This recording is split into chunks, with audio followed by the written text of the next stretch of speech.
Fala galera, beleza? Galera, eu trouxe pra gente resolver hoje questões do Colégio Naval, tá bom?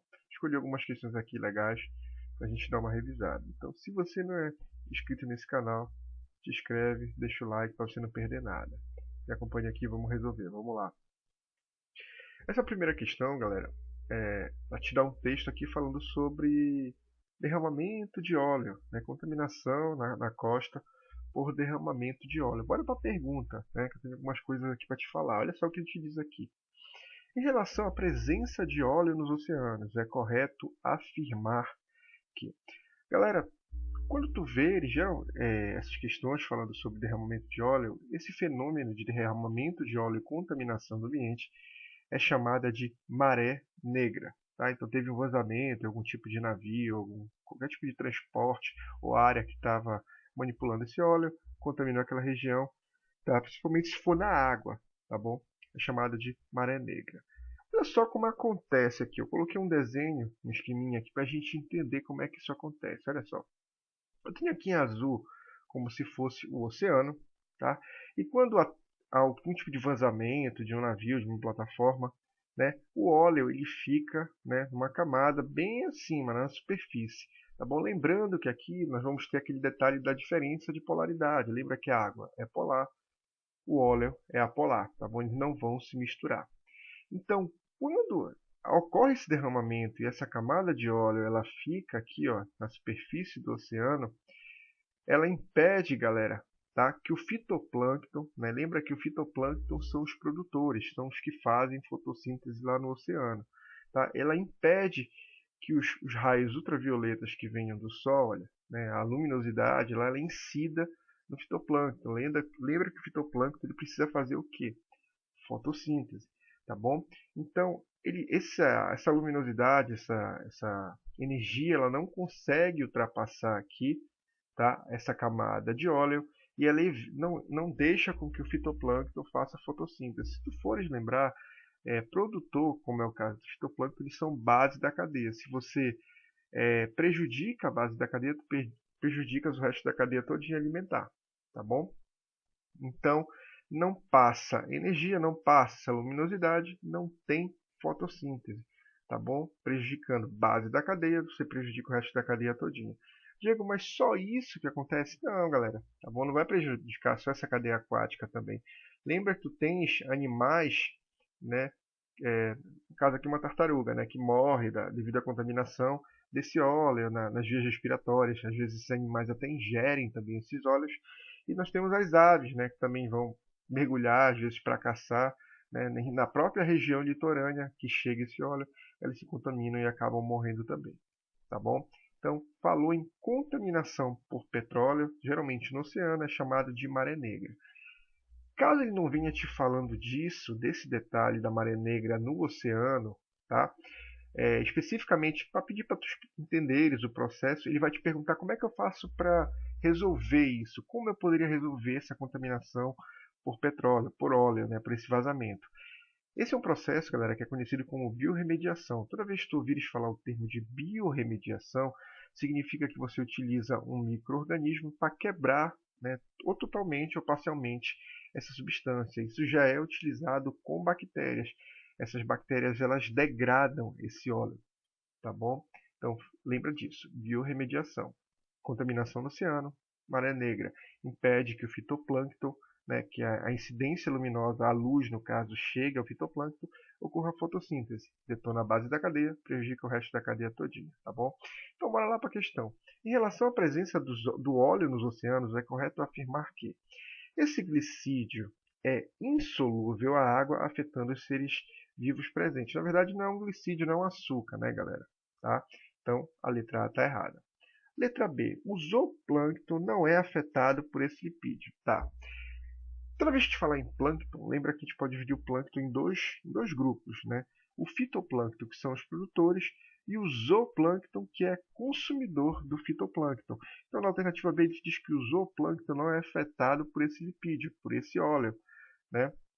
E na verdade lembra que o zooplâncton, ele é consumidor do fitoplâncton. Ele consome o fitoplâncton. Está errado também. Olha para a letra C. Impede a passagem de luz ou impede a passagem da luminosidade aqui, afetando o fitoplâncton. Certíssimo, certíssimo. Bora ver se tem alguma outra mais certa, né? Mas por enquanto a letra C está certa.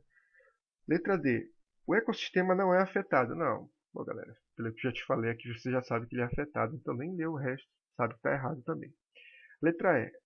O óleo é uma substância inorgânica que se associa aos sais minerais. Não, galera, não é uma substância inorgânica, tá bom? Então a alternativa correta aqui, letra C. Tranquilo, né? Dava para matar essa. Bora para a próxima. Bom, essa questão, tá? Essas provas do Colégio Naval, tu vais ver que elas têm algumas, né, questões, elas têm uns textos bem grandes. Então, assim, para tu ganhar esse tempo na hora da tua prova, vai direto aqui, olha, para a pergunta, ou porque ele quer, na verdade, para o que ele quer saber, né, da questão, e você depois vai para o texto. Então, olha só o que ele te diz aqui, ó. Com base nas informações do texto, assinale a opção que apresenta a relação ecológica existente entre os corais e as algas. Quando você for ler essa questão, você vai ver que ele te explica essa relação bem aqui, ó, tá? Bem aqui e bem aqui. Então bora ler aqui, ó. Porém, as cores dos corais não são suas próprias cores. O que os torna tão bonitos é a simbiose, ó, a relação, aquela relação mútua, tá? Com um tipo especial de alga.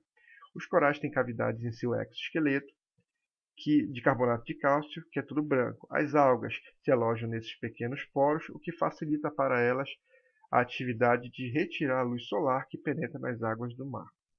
A energia excedente produzida através da fotossíntese dessas algas é transferida para o coral. Então, assim, tu estás vendo aqui que ambos têm vantagem. Então, é uma relação harmônica, positiva-positiva, tá? O motivo para o branqueamento dos corais está diretamente ligado à temperatura das águas.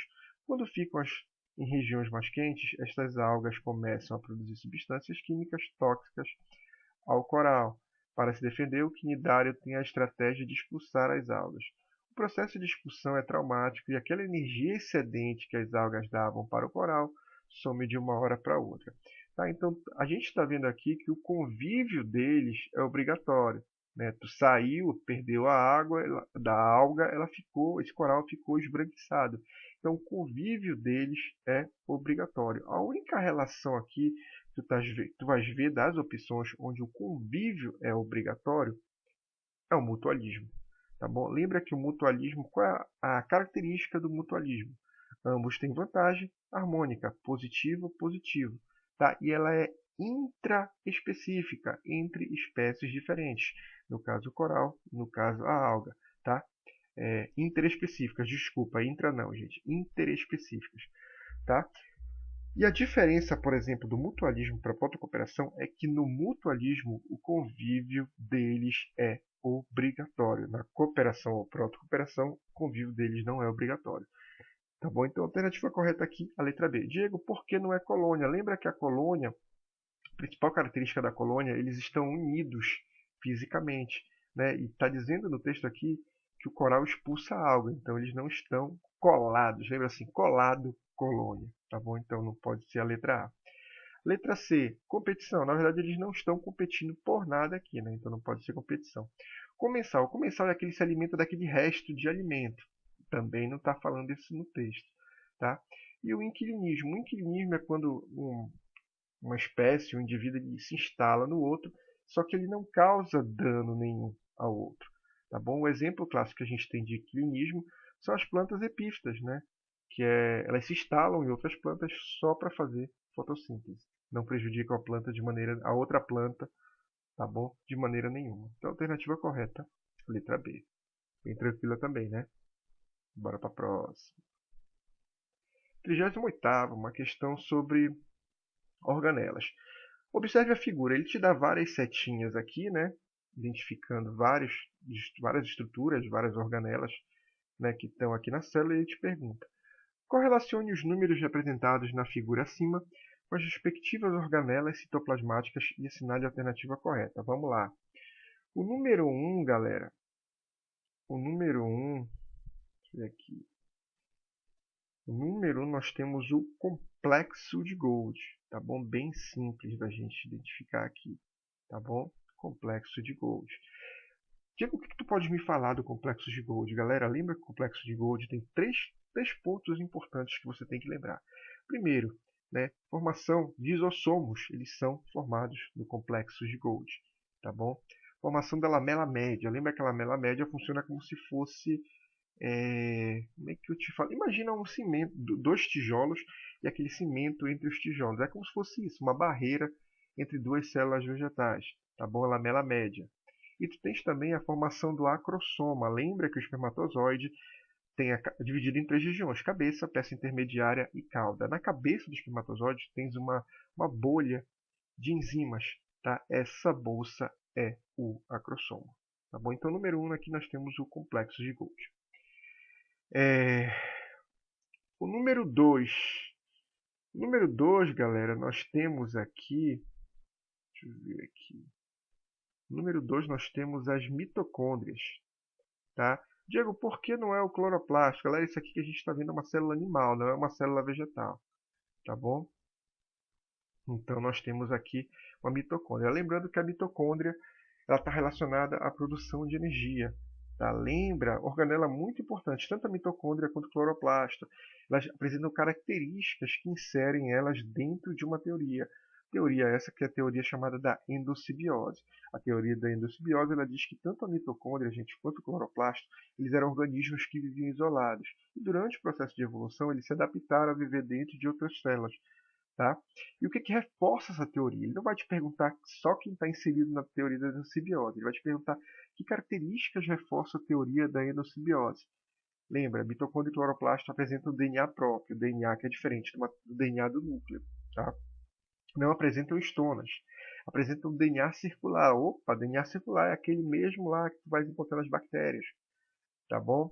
Apresentam dupla membrana, uma membrana interna e uma membrana externa. Tá? Apresentam capacidade de autoduplicação. Eles não precisam de um novo ciclo celular para poder se dividir. Deixa eu ver se eu esqueci alguma outra característica aqui. Já falei para vocês da estona, não apresentam estonas.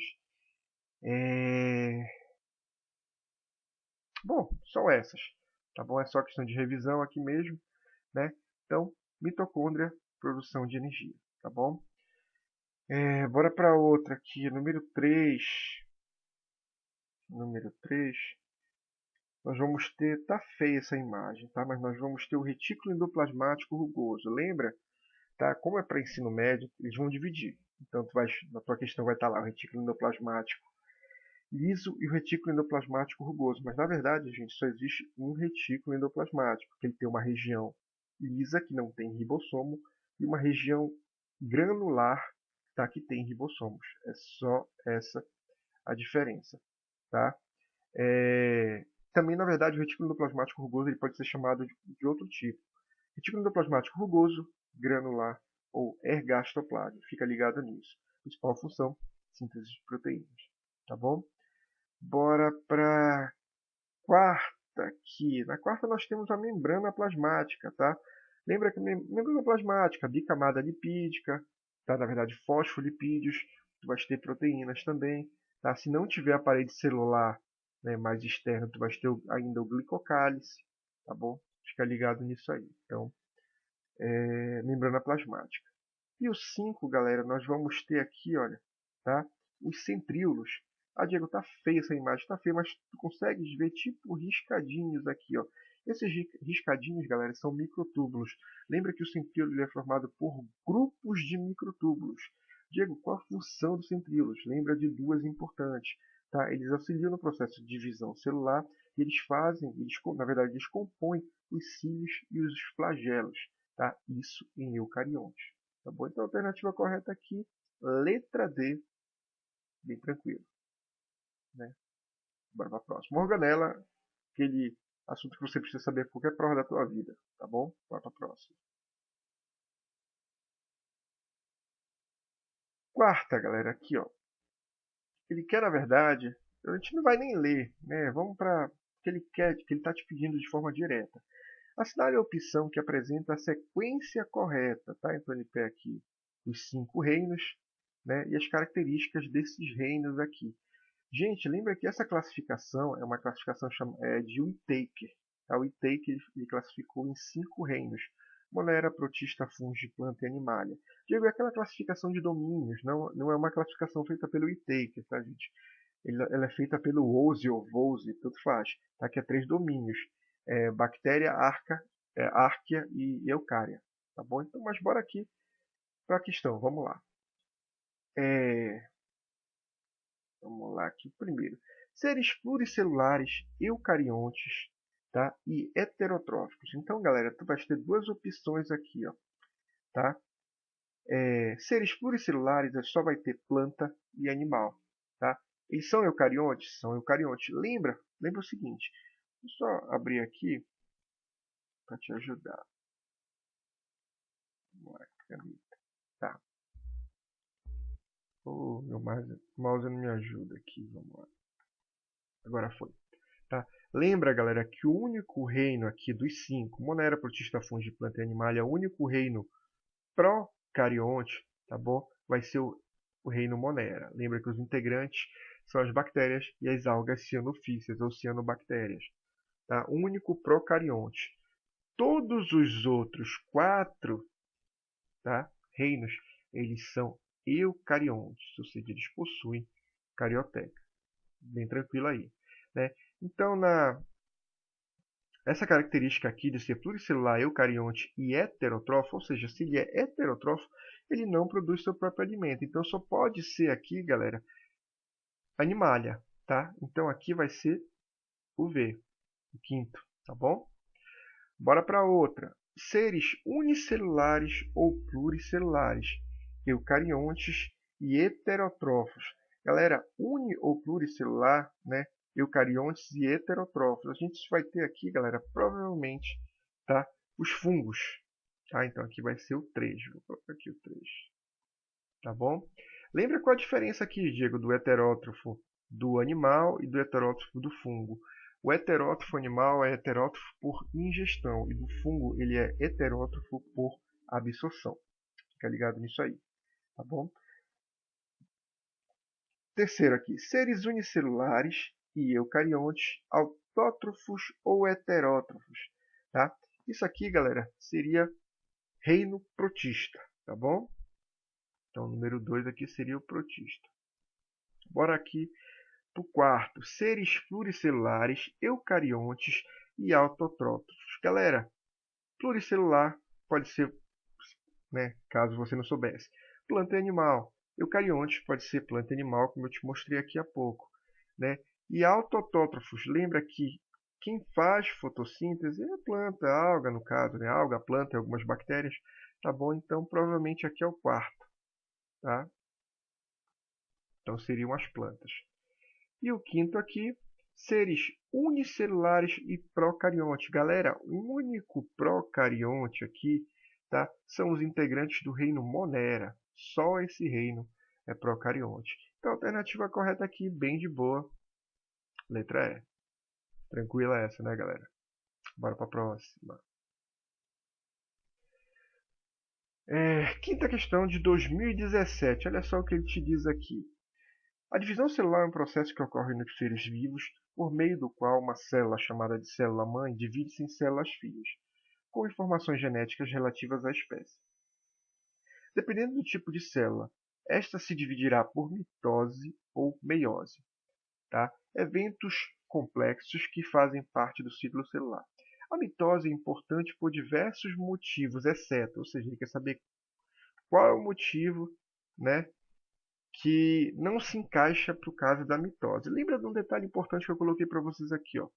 Tá? Toda vez que eu te falar de mitose, lembra que a mitose é um tipo de divisão celular onde uma célula, tá, dá origem a duas células iguais.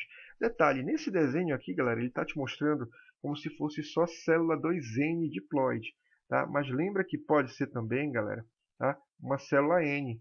Tá? Célula N dando origem a duas células N haploide. Isso é mitose também. Tá bom? Lembra que a mitose, lembra de duas palavrinhas chaves para mitose. Falou de crescimento e regeneração, é mitose. Olha os exemplos aqui. Quando ocorre a fecundação, o espermatozoide, né, entra no óvulo, ocorre a fusão lá do pronúcleo masculino com o pronúcleo feminino, gerando o ovo ou zigoto, célula 2N. O ovo ou zigoto, galera, ele vai crescer, ele sofre segmentação ou clivagem, ou seja, ele vai crescendo, vai se dividindo e vai crescendo, tá? É por mitose. Eu me cortei, gerei um corte aqui no meu braço com uma faca, que seja, eu me cortei com alguma coisa, saiu sangue, as células vão se regenerar, minha pele vai voltar ao normal, por mitose, tá bom? A planta, ela cresce, ela lembra lá do meristema, por mitose. Lembra, tem um outro exemplo clássico de mitose, que se vier na prova, não confunde, tá? O câncer. O câncer nada mais é do que uma mitose anormal, tá bom? Então, falou em câncer, lembra de mitose, tá bom? Lembra dessas duas palavras também, crescimento e regeneração. Tá? Então, olha só o que ele diz aqui na questão.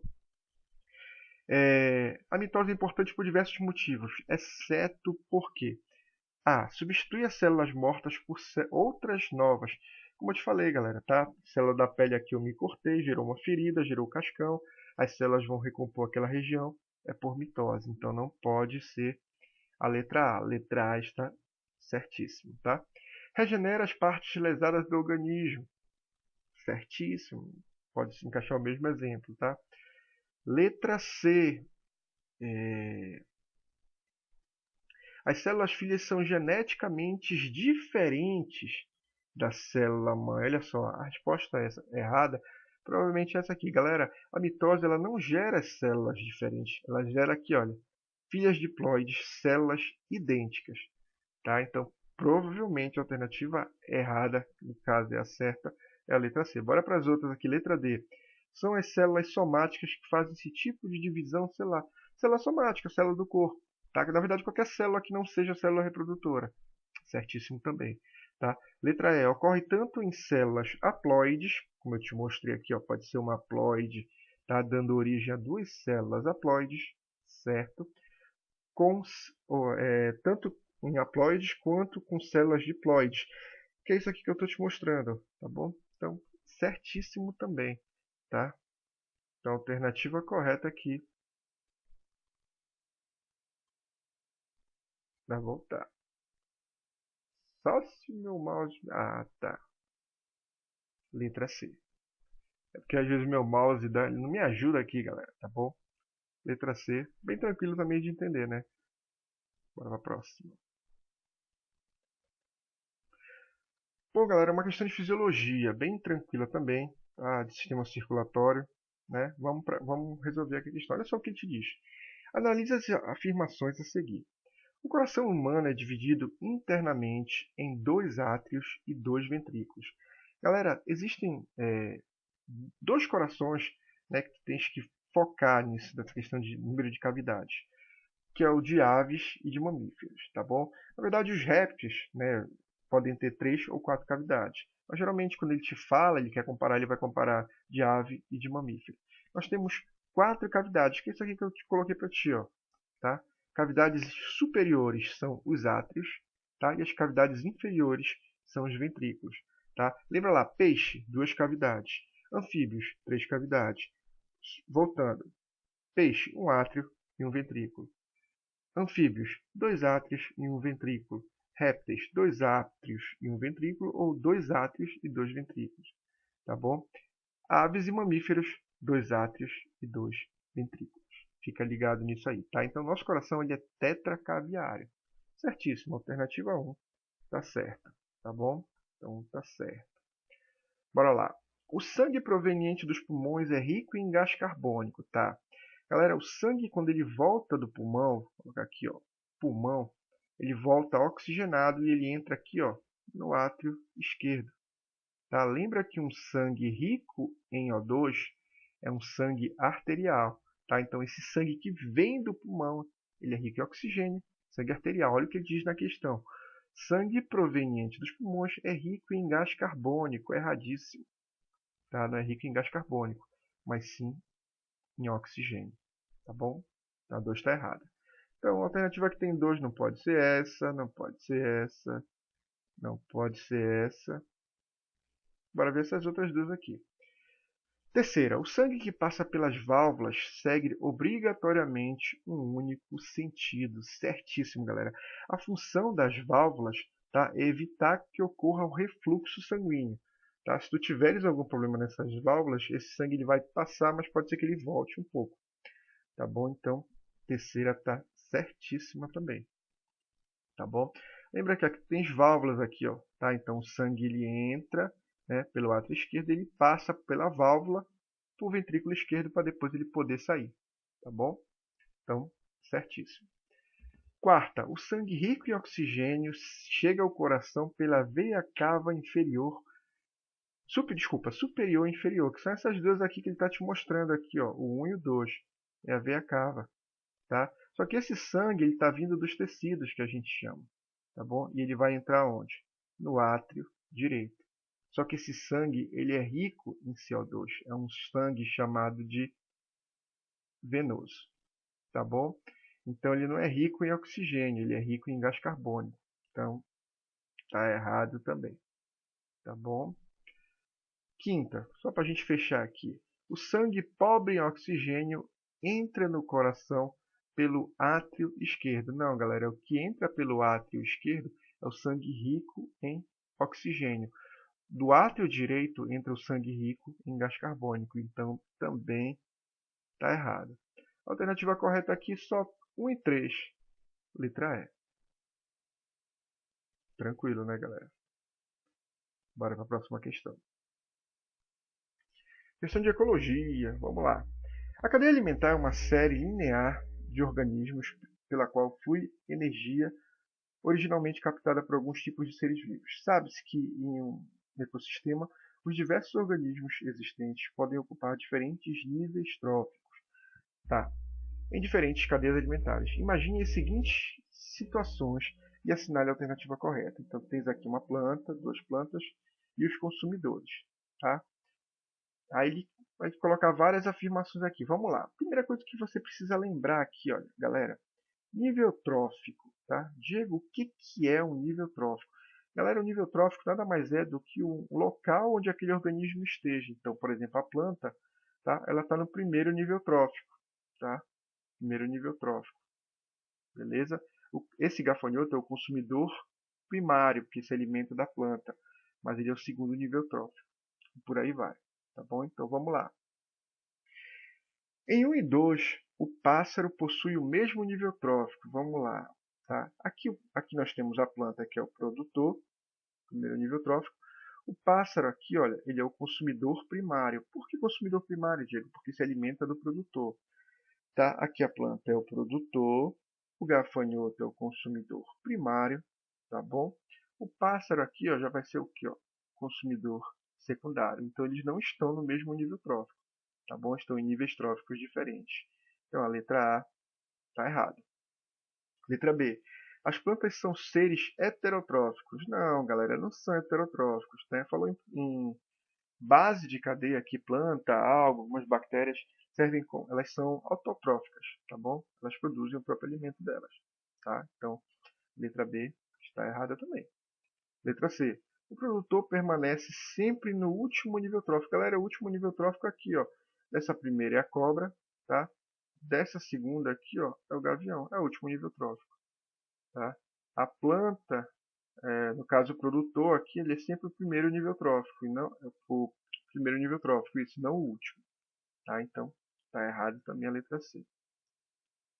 Bora para a próxima. Letra D. As plantas são consideradas produtores, certíssimo, tá? São produtores aqui, ó, tá? Letra E. Em a cobra é o consumidor secundário. Cobra, não, galera. A cobra seria aqui, olha, o consumidor terciário, tá? Consumidor primário, produtor, consumidor primário que se alimenta da planta, consumidor secundário que se alimenta do consumidor primário, consumidor terciário que se alimenta do consumidor secundário, tá bom? Então a alternativa correta aqui, a letra D, de boa, né? Galera, lembra que falou em cadeia, lembra que a cadeia é uma sucessão de eventos onde ocorre transporte, né, de matéria e energia. Lembra algumas características da cadeia. Falou em cadeia, só de falar em cadeia tem produtor, consumidor, decompositor. A cadeia, galera, a matéria ela é cíclica, tá? Lembra, matéria é cíclica. Todo mundo morre, é decomposto e volta como nutriente para as plantas, tá bom? Fluxo de energia. Lembra que o fluxo de energia ele é unidirecional. A energia ela é maior na planta, no produtor, e ela vai diminuindo ao longo da cadeia. Lembra que a cadeia também, galera, ela não é autossuficiente em energia. Por quê? Porque ela precisa de uma fonte de energia que está fora dela, que é o sol. Beleza, gente? Espero ter te ajudado. Se você não é inscrito, se inscreve. Se gostou, deixa o like, para você não perder nada, tá bom? Galera, um abraço e até a próxima.